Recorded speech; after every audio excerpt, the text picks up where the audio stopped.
et bienvenue dans le club macro. Vincent Pecker, directeur commercial de Taylor Asset Management, vient de nous rejoindre. Bonjour Vincent. Bonjour. Bonjour Laura, bonjour Nicolas. Alors, on va tout de suite rentrer dans le vif du sujet avec vous, Vincent, parce que je suis sûre qu'on vous pose la question tous les jours. Action. Alors, qu'est-ce qu'on fait aujourd'hui? On y va pas? Si oui, est-ce qu'on y va à fond ou est-ce qu'on y va sur la pointe des pieds? Parce que quand même, les marchés ont un petit peu corrigé la semaine passée. C'est une question effectivement qui revient souvent et pour nous, gérants action, la question de savoir s'il faut telle semaine ou tel mois de l'année, aller sur les actions n'est pas spécialement fondamentale. Effectivement, nous, quand on nous pose la question, les marchés sont hauts, est-ce qu'il faut sortir, les indices ont bien progressé, on pourrait tenter de dire oui, pourquoi pas. Sortons et puis attendons de voir et revenons quand c'est plus bas. Le problème, c'est qu'on s'expose à une deuxième question qui va être la question du réinvestissement. Les marchés ne sont pas à l'abri de reprendre 30% dans les 18 prochains mois. Dans ce cas-là, qu'est-ce qu'on fait? On reste en cash en attendant une crise qui potentiellement arrivera dans 2 ans, 3 ans, peut-être 4 ans. Et donc du coup, on se retrouve avec des portefeuilles immobiles. Donc notre sentiment en tant que gérant action, c'est qu'il faut garder de l'action 365 jours par an. Alors évidemment, c'est votre métier. C'est ça.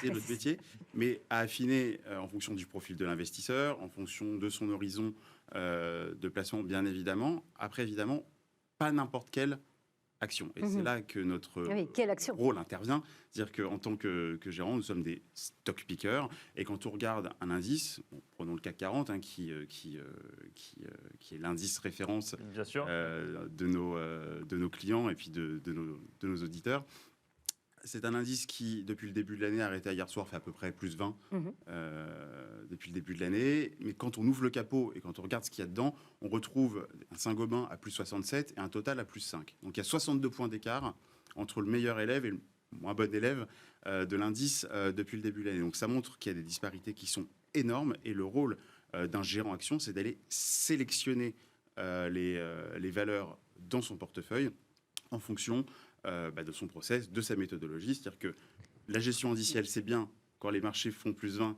C'est ce que j'allais dire. Est-ce que c'est le moment de la gestion active, là, en cette rentrée de septembre, puisqu'on a vu des indices américains et européens, ou en tout cas CAC 40, j'entends, qui ont progressé de manière pas uniforme, mais en tout cas suffisamment rassurante dans un monde où tout allait bien, entre guillemets, c'est-à-dire qu'après, d'un point de vue financier, c'est-à-dire qu'il y avait un soutien monétaire, il y avait un soutien budgétaire, plus compliqué, mais qui était quand même présent aux États-Unis et en Europe. Il y avait une reprise qui était là. On se disait, les indices montent, c'est très bien, en fait, il suffit de faire de la gestion indicielle et tout va bien.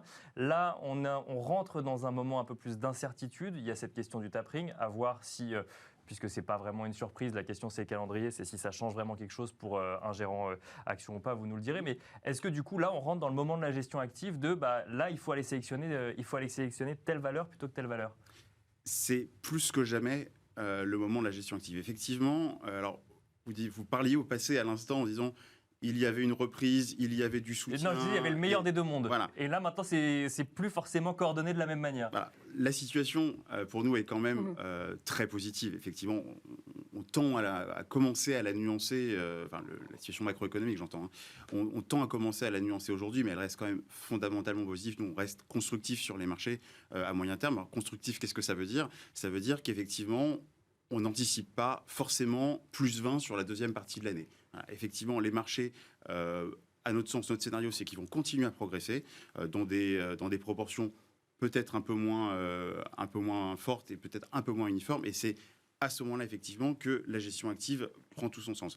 Chez Taylor Asset Management, on a mis en place une méthodologie qui nous permet d'aller chercher de la valeur dans différentes typologies de marchés, et surtout dans différentes phases du cycle économique. Voilà, donc qu'est-ce que vous regardez? Vous faites quoi? De la value, de la croissance? Vous regardez quel type de valeur en plus? Capi, des petites, des grandes? Notre premier principe chez Taylor AM en gestion action, c'est justement de sortir du clivage value-croissance. Nos gérants ont la conviction que... Vous êtes blend? On peut dire qu'on est blend d'une certaine manière. En fait, l'idée, c'est de se dire que value-croissance, ça marchait très bien dans les années 90, 2000, mais que ce clivage a montré de très très fortes limites depuis 2016. Donc la première décision de nos gérants, ça a été de se dire comment on va regarder les actions. Donc on a identifié 3 catégories. Valeurs défensives, donc qui vont être des valeurs socles de portefeuille, qui sont en général les références de la cote sur des marchés très matures, prenons par exemple Air Liquide, des valeurs offensives qui vont être présentes sur des marchés un peu moins matures, mais avec des potentiels de croissance très importants, par exemple des Dassault Systèmes, et les valeurs cycliques, qui portent bien leur nom et qu'on va plutôt favoriser dans des phases soit de reprise économique, soit d'accélération de cycle. Et en fait, le rôle de nos gérants, c'est de positionner le curseur entre ces trois types de sociétés, et ça en fonction d'un scénario macro. Donc on regarde la macroéconomie, et ce scénario macro repose sur le momentum, sur les politiques monétaires et budgétaires, et puis les valos.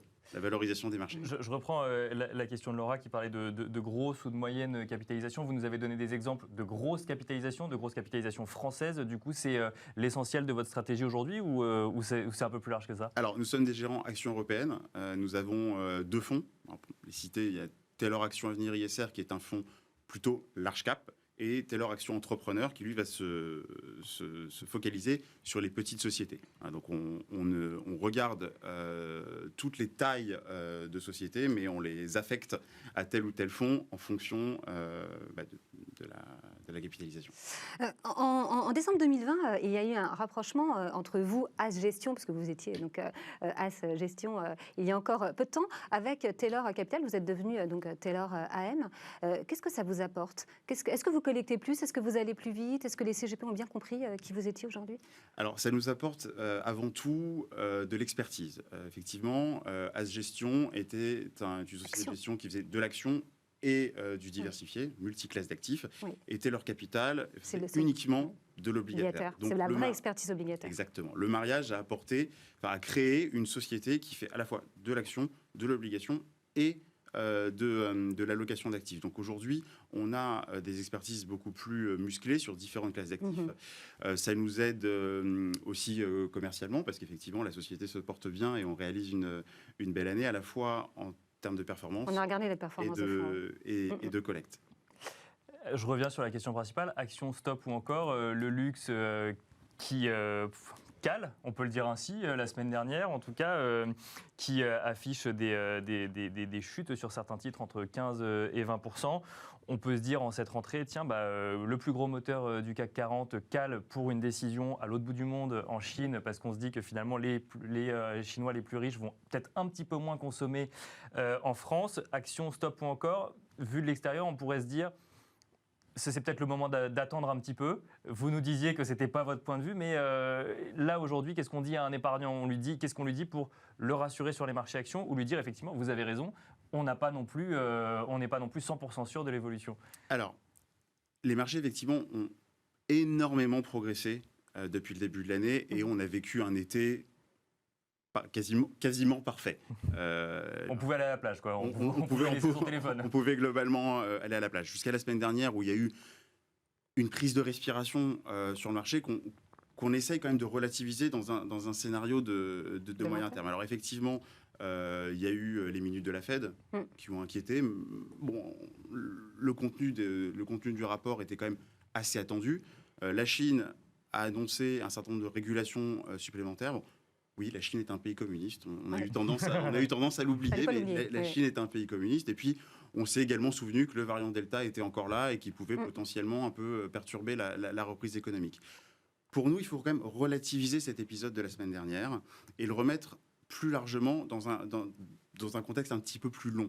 La gestion action, encore comme je vous le disais en préambule, ne se fait pas sur une semaine ni sur un mois. C'est pas l'histoire d'un soir, la gestion action. On se projette et on identifie des business models qui peuvent potentiellement être encore présents dans 10 à 15 ans. Le luxe n'est pas mort. Le luxe va continuer à exister. On n'a plus beaucoup de temps, mais quand on est les Chinois seront encore plus riches demain qu'aujourd'hui. Donc, aujourd'hui, pour nous, en tant que stock picker, là où on va aller orienter nos portefeuilles, c'est déjà sur des sociétés qui nous donnent de la visibilité. Voilà. Le Covid n'est pas terminé. Ça reste quand même l'élément structurant plus que les annonces de nouvelles régulations en Chine. Donc, le Covid n'est pas terminé, donc on va plutôt favoriser des sociétés qui donnent de la visibilité. Des sociétés... Merci Vincent. Je suis désolée, je suis obligée de vous couper. Bon, on en reparlera d'ailleurs, vous reviendrez nous voir. Je rappelle que vous êtes directeur commercial de Taylor AM. Et tout de suite, on se retrouve dans le Club Action. Merci Vincent.